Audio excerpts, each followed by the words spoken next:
So this house is built on the side of the mountain. So in order to get as much height as we could in the other living areas, the garage, we brought it as low as we could.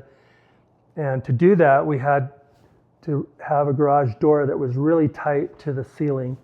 And one of the benefits, one of the ways of doing that is you put your motor on the wall. And I recommend this even if you have a lot of height, because this motor was only about $150 more, and it's super quiet and it's out of the way. So it's a really neat feature for this house and for any house.